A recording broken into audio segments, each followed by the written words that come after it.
And the mom would be like, my son? Mine. You want my son? He's just some dude. Like, he's just, like, I love him, but I don't really have a choice. But, like, you can save yourself. Like, it really couldn't be me who was in your situation. Like, that's really what all the moms on Love After Lockup say, for excellent reason. Like, these, you know, and and so to get that same energy from Clayton's mom being like, my son, like, you feel this strongly about Clayton Echard, mine. I just thought that was hilarious, and also a glaring warning sign. Hello, and welcome to another episode of Brianna's Bachelor Breakdown. I'm Brianna, your Bachelor Relationship Analyst. If you love getting into the nitty-gritty and unpacking all the drama in the relationships, then this channel is for you. Today we're going to cover part 1 of Clayton's season finale. So let's go ahead and jump right into it. We know there's a lot to unpack. Okay, so we pull up to the rose ceremony, and y'all, this man Clayton, he is in shambles. Like, it is clear. He is shaken, he is stirred, he is all of the above. He is not okay from the departure of Miss Susan, if I may. I don't know if that's, I'm gonna look that up actually. So yes, her name is Susan.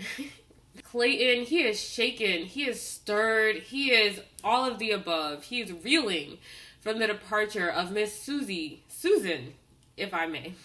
He's reeling from Susan's departure, and he is not okay. This man looks like he's still on the verge of tears when he's pulling up to the rose ceremony.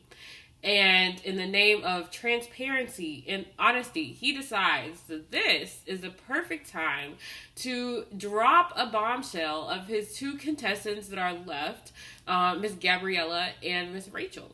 So he goes, he tells them the whole spiel, like, you know, Susie told me that she couldn't move forward if I had done X, Y, and Z, fallen in love, and been intimate with other contestants, and I had, so she left, and I'm presenting this information to you guys now to do what you want with it.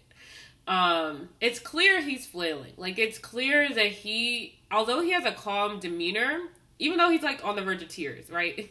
There's a lot going on. But his demeanor is still kind of, like, calm and, like, you know, he's not, like, rushing his speech. He's not, you know, speaking exaggeratedly. Like, he's just kind of like, here's the information. I'm laying it on the table. But it's clear that he is flailing, and he is just kind of, like, so, like, you can see the fear in his eyes. He doesn't know what's going to happen next. His biggest fear this whole time is that people are going to leave him, people are going to drop out of his season because they're not interested in him, or for whatever reason that they decide. So, obviously this fear has come to fruition, and he is really desperate to not have this happen again. And, you know, in the sake of, like I said, honesty and transparency, he decides to tell these ladies this information. Now, here's my thing. First of all, so he says all this, and then he's like, yeah, so here's the deal, do what you want with it, and now we will open up the floor to questions. And I was like, I don't know what Clayton thought this was. I don't know if he thought this was like an announcement of their next destination or something. Like, this man really was acting like he was hosting a college seminar. Like, what do you mean open up the floor for questions? You think they're just gonna stand there and raise their hand and be like, oh yes, Mr. Clayton Echard, sir, like, anyway. So obviously it did not go as planned, or I don't really know what, I don't know what plan he had, but this situation did not go well. And here's my thing. I think that this information is on these girls need to know. They need to know why Susie left, the fact that Susie left, and they need to know the same information that Susie utilized to make that decision of leaving, in case they have similar boundaries or in case they want to talk through similar problems with Clayton. And so this information is absolutely on the need to know of these girls. However, what I will fault Clayton for is not the information that he delivered, but how he delivered it. There was absolutely no need for this to be a group PSA announcement. Like, the fact that this was done at the rose ceremony is just all types of out of pocket, out of line. Because these girls have to not only deal with this information that they're receiving, that is really hard information to hear, they also then have to manage their emotions next to their fellow contestant, and they're probably feeling embarrassed. They're probably feeling like, wow, you know, like, I thought it was super special that Clayton and I shared this connection. Now I'm learning that the same level of connection is being shared with you, and that's really uncomfortable. That's a really uncomfortable feeling, and to have to stand there and process what's going on between you and the man that you're in love with, as well as process what is going on in someone else's whole entire relationship, like, that's a lot to deal with. And I think it was incredibly reckless that Clayton made this announcement at the rose ceremony. There was absolutely no need for that to occur. My whole thing is, like, Clayton, like, a lot of people right now are saying that Clayton lacks empathy, and, like, I agree. Like, in this scenario, I think that, you know, he, like I said, I was kind of more on his side last episode, in the sense of, like, I understood where his feelings were coming from in reaction to Susie. I understood kind of why he was so caught off guard, why he was so upset, and why he kind of, you know, reacted the way that he did. Like, I felt like I understood where he was coming from in that situation. However, with that being said, he obviously, we all saw, he did not like that bombshell being dropped on him. He did not like that 11th hour kind of announcement, and then this kind of do or die situation, like, if the announcement is made, there's nothing you can do about it, done, I'm leaving, end of discussion. You know, like, he did not enjoy that experience. And so for him to then, because I feel like a lot of people are saying, like, oh, he lacks empathy because he never made it this far on Michelle's season, and so he doesn't know what it's like to be one of those final 5, 4, 3, 2, 1 people that's having to have their heart so deeply on the line for the lead. But I feel like he didn't have empathy for a situation this man was in literally 24 hours ago. Like, he didn't like that bomb being dropped on him. He didn't like the way it was executed. And now he's doing the same exact thing to these girls at the 11th hour. And he's like, oh, here's some really big news. Process it right now so that we can go straight into the rose ceremony. Like, what type of sense does that make? And, like, why? You're clearly, like I said, still reeling from the night before, so then why would you go and put someone else through that same pain and that same agony that you yourself are still feeling the effects of? Like, I would think that he would be the first one to be like, oh my gosh, I really did not like that experience. The last thing I want to do is put these two women that I say that I'm in love with through an experience that I'm still processing, that I'm still, like, heartbroken over. I don't know what's not clicking. Like, it's confusing to me at this point, honestly. It's just, the math is not mathing. It's really not adding up. I think that, you know, like I said, I think this information was on these girls' need to know. And I think a much better scenario would be to do it in a one-on-one situation. Go to each girl's, like, apartment, whatever, however they're staying right now in these last few weeks. Go to their room and talk to them one-on-one and say, here's the deal. Let's talk about it. Let's talk it out. You can ask me your questions. I can try to provide you some clarity and reassurance. And then have those conversations early enough in the day that these girls have the time to process everything prior to the rose ceremony, so that they can decide, do I want to even come to this rose ceremony? If I come, am I going to accept this rose? Like, you're dealing with so many emotions, and it's hard to make a decision that's so impactful in such a short amount of time when all your systems are just, like, going off and blinking in 20 different directions, you know? So I just don't think that was very intentional of Clayton. And it was honestly very disappointing. I have to say, his decision-making skills and the way that he's handled situations up until this point have not led me to believe that intentionality is his biggest strong suit. But again, I would think as someone who has gone through that situation, he would at least be able to apply what he learned in that situation and apply his experience to another similar situation. At the very least. But apparently that is still asking for too much from our Bachelor. So then we have, of course, the two ladies take their time, they're crying, they're processing, they're doing what they need to do, and then they each have a chit chat with Mr. Clayton. So Gabby comes up first. She's like, please help me understand. Please connect the dots for me. Please help this make sense and quickly, because this is not working for me right now. Sis is mad, sis is upset, and I totally understand why. And so Clayton, he kind of goes through the whole spiel again, really does not say anything new. Gabby wants to speed through that, explanation, and she's like, okay, bottom line is, if you're saying that you love me, how is there really any integrity to that statement if you can then turn around and obviously you're going to have to continue to narrow down the playing field? So how am I supposed to believe that you love me if you go back home, if you turn around and have the capacity to send me home potentially the next day? And that's a very valid question. Like, that's valid. And Clayton's response is, well, I'm just going to go based off of whoever I love the most. And like Gabby said, that was the wrong answer. That was the wrong answer. That was not it, Clayton. That is not what we needed to hear. My thing is, like, I understand where he was coming from. Like, I understand his train of thought in that. But there were so many other ways that he could have worded that to communicate something similar that would have been provided a lot more reassurance, maybe provided a lot more confidence for Gabby to have in his answer and in their relationship, and made himself look as though he actually knows what's going on and is actually capable of leading the season and, taking charge of these relationships.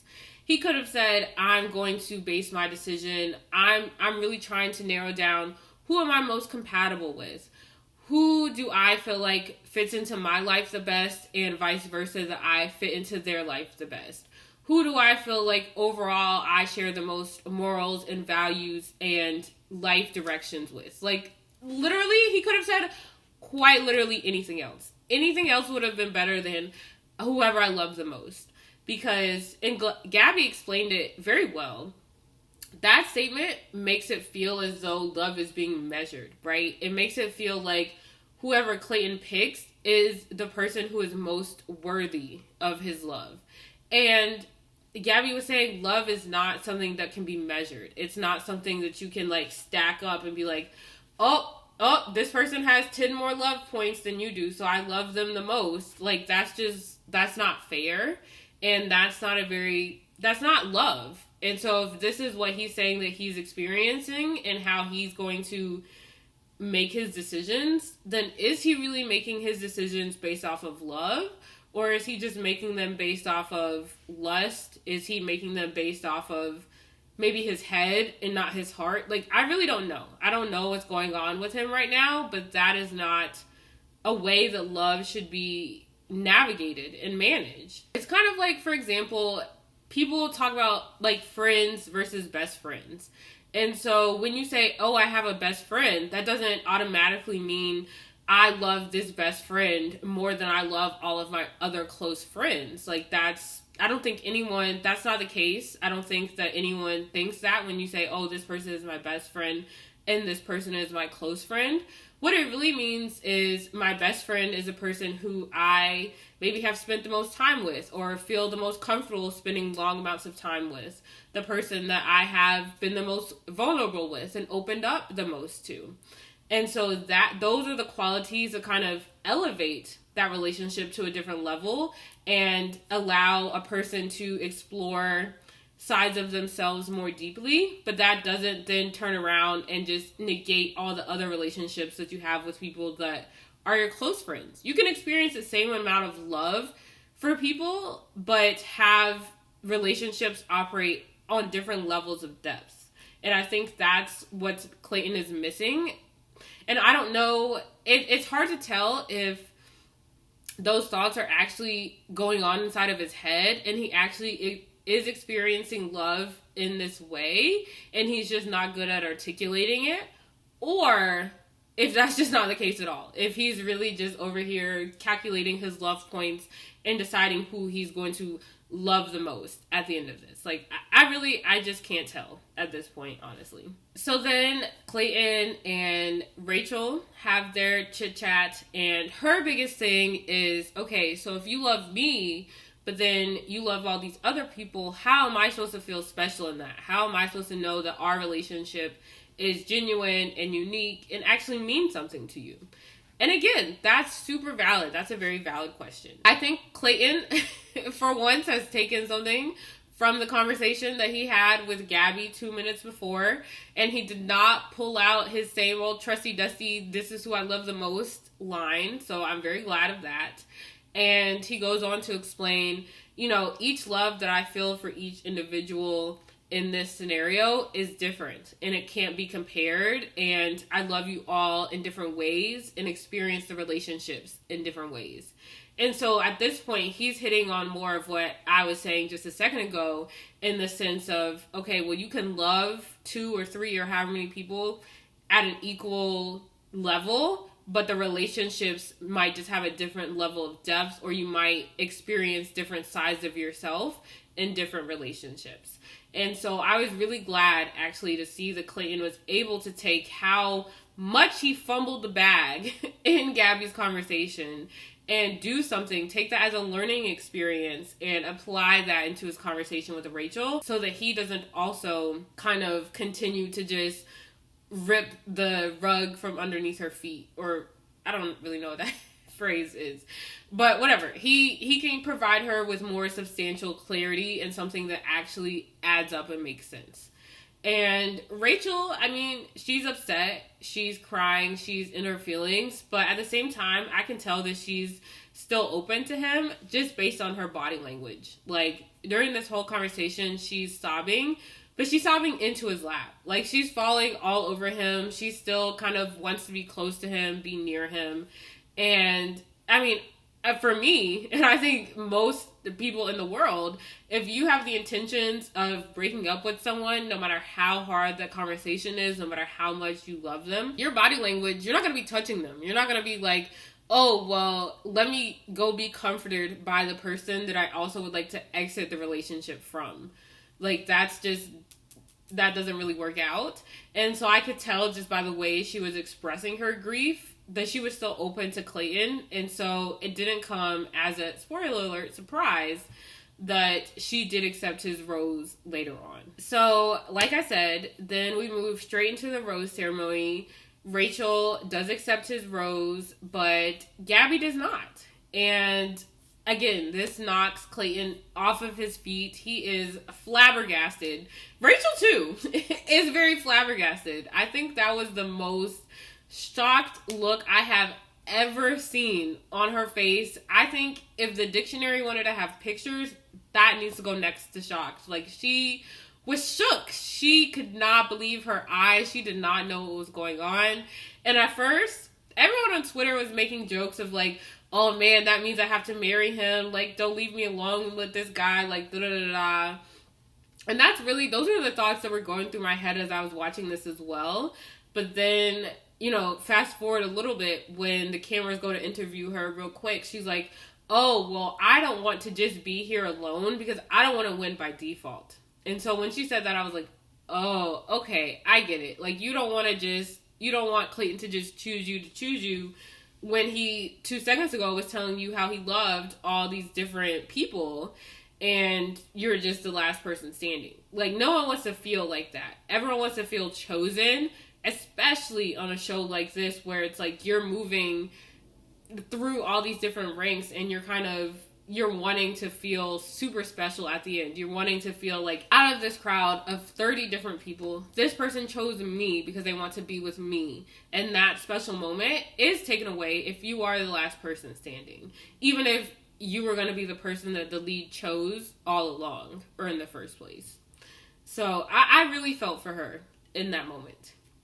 But let's go back a little bit and travel downstairs with Gabby and Clayton. And, you know, sis, she's made up her mind. She's ready to book it out of there. But she's still willing to have a final conversation with Clayton because obviously they care very deeply for each other and their relationship is very strong.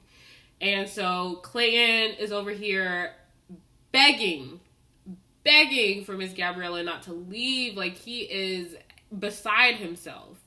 And my thing with this is there's a lot of fear there. There's obviously, like, he's obviously very scared. I've said earlier that it seems like his biggest fear in this whole situation is that people are going to leave his journey prematurely because they don't want to be with him or for some other reason. And so it seems like that fear really took over and kicked into overdrive. And that seemed like that was the place that his pleading and begging was coming from, of like, I cannot have someone else leave me. I cannot have someone else dismiss this journey. And it seemed like that fear was coming from a place of what he feels or how he internalizes rejection and what he thinks rejection says about him as a person. It seems like he takes rejection very personally, even when it's not personal, or even when he kind of deserves it. Like, it seems like he's not able to just kind of sit back. With the Susie situation, I feel like that's something that wasn't necessarily personal, right? Like, that was something, like, he violated a boundary that Susie had. There's no taking it back, so there's nothing that he can do. And if anyone else had been the lead and Susie was in that same type of position, I think that Susie would have still had the same boundary, and she still would have dipped, whoever the case may be. And so that's an example of where I don't think the rejection is personal. But I think this is an example of, okay, you did mess up. Like, you were not being careful with these girls' feelings. I still think it's valid for him to be in love with 3 different people. And I'm still not here for kind of like slut-shaming him and being like, oh, he shouldn't have slept with all these different people, because that's his business and he can do whatever he wants to do. But I do think that he handled this situation poorly. And I do think that there could have been, looking back, I think there could have been room on both sides for either the women or Clayton to initiate those conversations about what does it really mean to explore your options. What are you really comfortable with seeing me do in my relationships with other people? And how far are you willing to tolerate me exploring my options with other people before it crosses a line and a boundary between us? And so that's a conversation that either the girls or Clayton could have initiated. And looking back, it could have and it should have happened. And so this is a time where Clayton does take some of that blame, and he did mess up. And I don't think that he is able to accept rejection in either case, when it's personal and when it's not personal. And rejection is tough. Rejection is hard. No one wants to be rejected, but it's also a part of life. And it doesn't necessarily reflect poorly on you as a person. You just got rejected.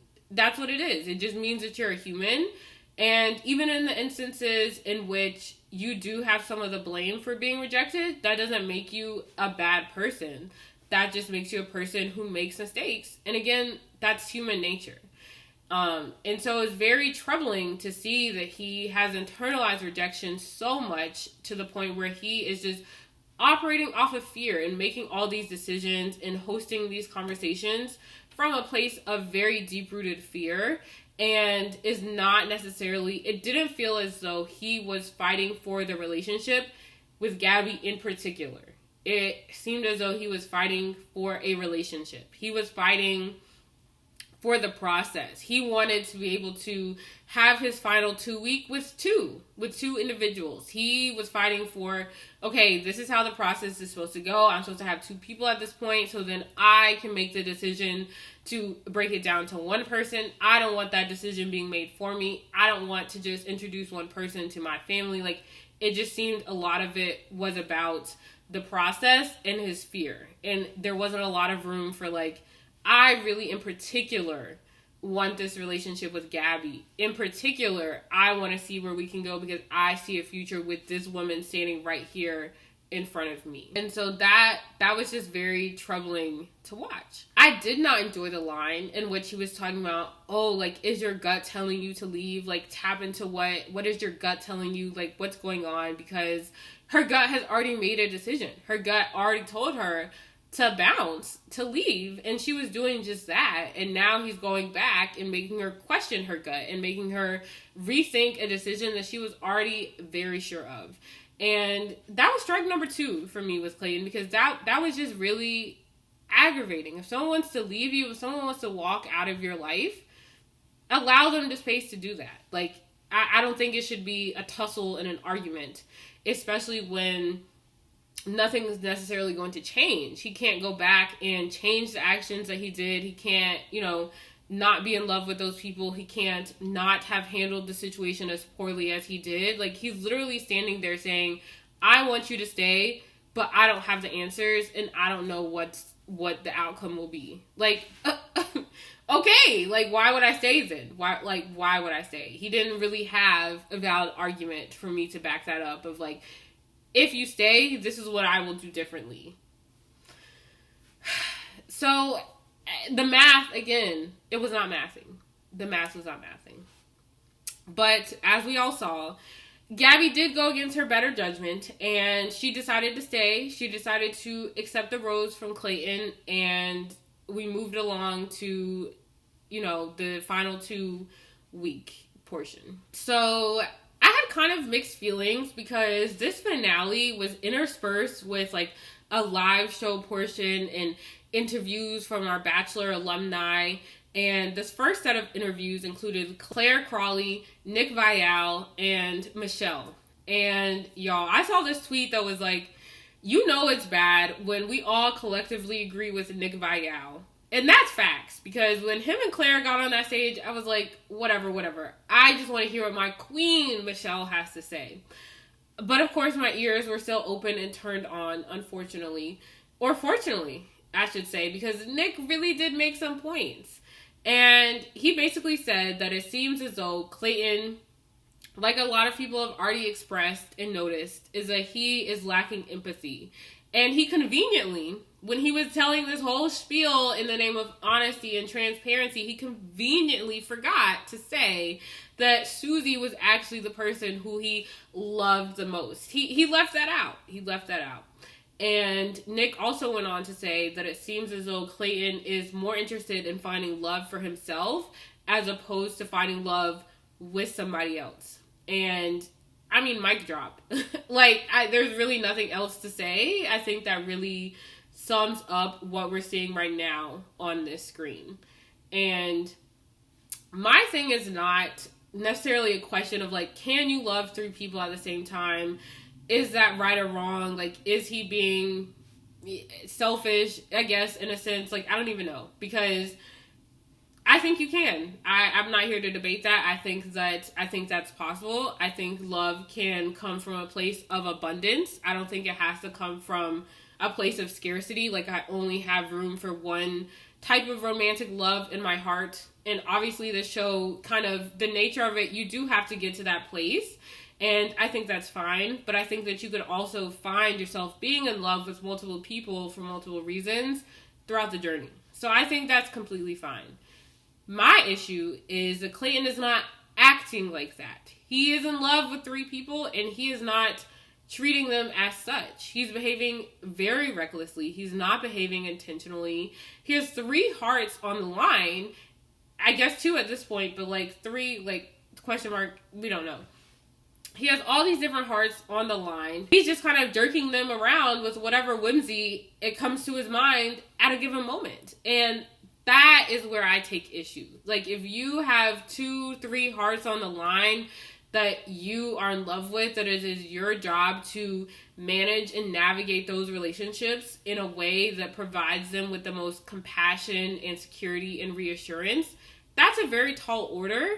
And you need to be very intentional about all of that. And he I don't think he's realizing the gravity of what it means to be in 3 very deep in relationships that are filled with love. I don't think that has clicked for him. And I think he's just operating, like Nick said, he's just kind of like, what do I want to do? Not, okay, well, what do I want to do? And how can I also make sure that my actions are demonstrating the most care and compassion to these people that I'm now tasked with loving? Like, from his actions, you would not know that he's actually in love with 2 to 3 people. And so that's what's really getting me about this whole situation. It's kind of like if you have kids, for example. If you have 3 kids, obviously you love them all equally. And you love them in different ways. Your relationship with each of your children manifests in different ways. And you have like different parts of yourself that are explored in each of those relationships. So they're all different. And that's fine and that's valid. But you protect them all the same. That is what is the same in all of those relationships. And I think that is what is failing Clayton. Is that it's grand and it's fine that he's realizing, okay, I can have all these different love stories, but he's not grounding them in the same type of protection and compassion. And that's just what is so frustrating to watch. So anyway, we trudge forward, we move forward. And, you know, the next 2 days, I'm kind of going to put Gabby and Rachel's family meet and greets together because they kind of felt the same, and I'm not trying to downplay their significance, but Clayton is. Clayton definitely is. So we'll get to that, and I'm just going to summarize what happened on both of those days together. So on the first day, before Gabby pulls up, Clayton is catching up with his family, and he's like, hey, here's what you guys have missed, da-da-da-da-da. And the funniest line to me was Clayton walks in, first thing he says, he's like, I'm in this really phenomenal place. Da-da-da-da. And I'm in this really bad place. And that was just funny to me because it's like, it's clear this man does not know what's going on. Like, he does not know what's happening to the point where his sentences don't even make sense. Like, he's starting a sentence in point A and ending it in point B. Like, let's get it together. Let's tighten this up a little bit. But whatever. We're here. We're alive. And so the dad, he was a star of the show. Clayton gives the whole family the rundown. And the dad is like, yeah, I see why these girls are pissed. Like, you're being really annoying. And the dad was right. The dad was speaking facts. When the dad has his one-on-one chit-chat with each of the girls, he's kind of coming from a place of, I think, really wanting to honor their feelings. He's kind of like, hey, I know my son has done you wrong. I know that you are probably very annoyed with him right now, and I just want to let you know that that's okay. And that's a very natural response to have. And, like, if you're frustrated, if you're upset, don't feel like you have to put on, like, a facade or a fake attitude for me. Like, be upset with him. Be mad at him. And I really love that he gave the girls that space to do that. I don't think either of them really took him up on that offer because I think in that moment they were both trying to, in a sense, convince themselves that they made the right decision. And I think they were looking for signs of confirmation that they made the right decision as opposed to signs of question marks and signs of doubt, because they don't want to have to go back through that tussle that they just went through last night all over again. Like, they just got to a good place, and I think they kind of want to stay there and sit in it for a minute until, like, before they have to go through this, like, final rose proposal extravaganza and potentially have their heart broken all over again. I appreciated the olive branch that the dad was trying to offer, and I do wish the girls were in a place to really just, like, sit in that, but I also 100% understand why they just kind of wanted to escape past it and be like, okay, but, like, let's focus on the good things about my relationship with Clayton, and let's just have a positive day today. So that was kind of the dad's point of view take on things. The mom, on the other hand, with both of the girls, I think she was really trying to understand what it was about each of the girls' relationships with Clayton that meant so much to those girls. I think she was really trying to get a feel for what those relationships were grounded in, why they liked her son, and really what was going on between the two of them. And y'all, this reminded me, I don't know if anyone else out there watches Love After Lockup, but I do. I'm an avid viewer of Love After Lockup. And this really just reminded me of, like, a common trope on that show. And you know it's bad. when The Bachelor, the classiest of all reality shows, is reminiscent of Love After Lockup, the easily the most ratchet reality show I have ever laid my eyes on. Basically, for those of you who don't know, it's basically about inmates who are in jail and are in romantic relationships with people who are not in jail. And it basically just follows their love stories. And, you know, usually the inmate gets out of jail and we can follow them as they, you know, on their journey to live in the free world and build their relationship and whatever. So that's not the point. The point is that most of the moms on that show, like, all the girlfriends will come to the mom and be like, I just love your son so much, like, da da da da. And the mom will be like, my son? Mine? You want my son? He's just some dude. Like, he's just, like, I love him, but I don't really have a choice. But, like, you can save yourself. Like, it really couldn't be me who was in your situation. Like, that's really what all the moms on Love After Lockup say, for excellent reason. Like, these, you know, and and so to get that same energy from Clayton's mom being like, my son, like, you feel this strongly about Clayton Echard, mine. I just thought that was hilarious, and also a glaring warning sign. Just like a glaring warning sign that if your own mom is over here kind of like, ooh, I don't know, you might want to kind of rethink some of your decisions, you know? Whatever. And so, you know, both of the girls, obviously they made a good impression on the families, and they both had a good time with the families, and it's happy and it's positive. But of course, Mr. Clayton has to continue to bring us through the ringer. He can't let us end on a happy, positive, wholesome note. And as soon, literally, the car has not even sped out of the driveway for Rachel. As soon as that door closes, barely, he comes back and he's like, yeah, guys, like, I just couldn't stop thinking about Susie.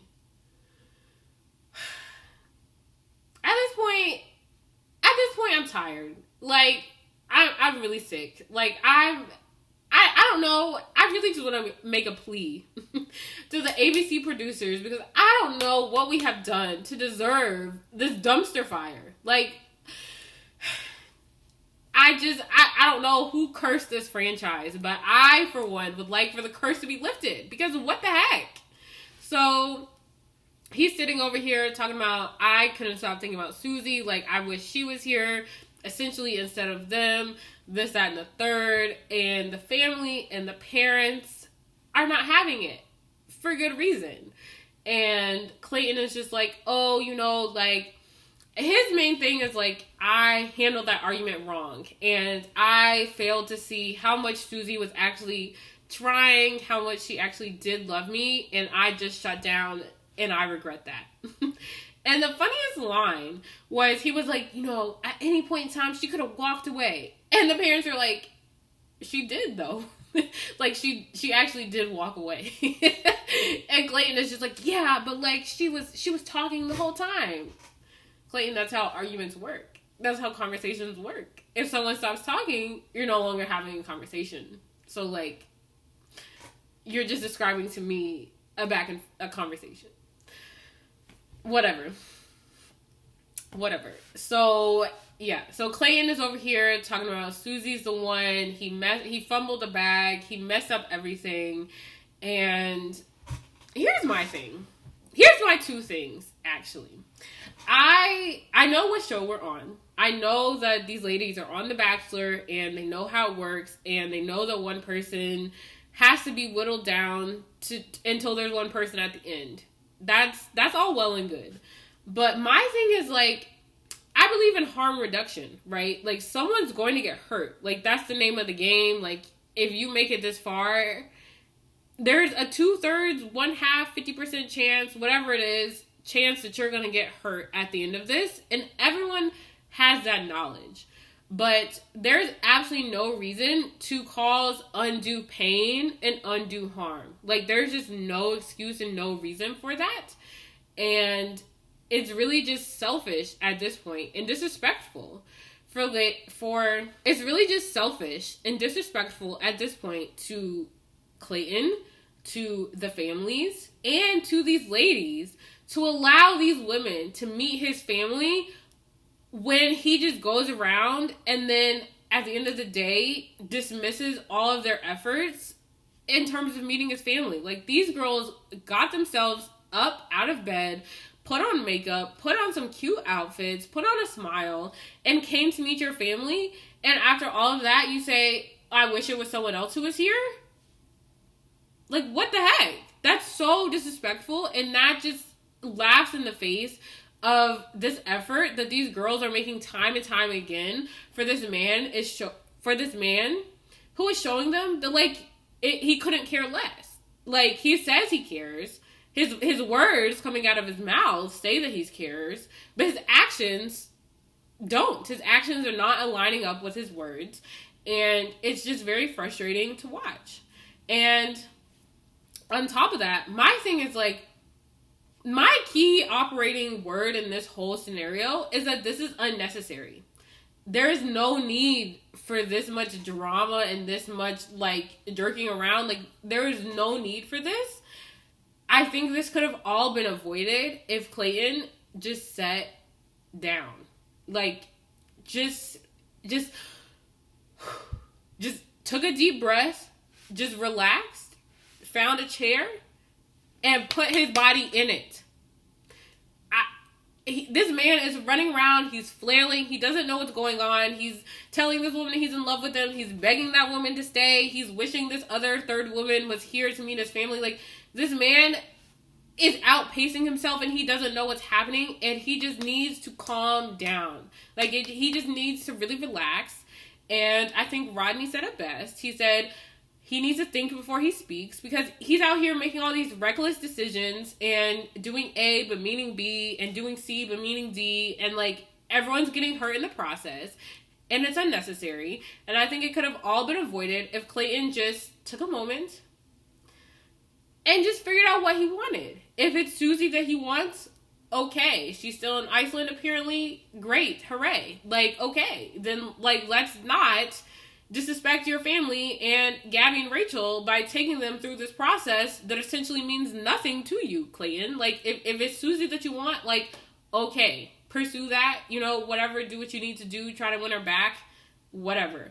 If it's Gabby and Rachel that you want, okay, just decide that and take Susie out of your mind.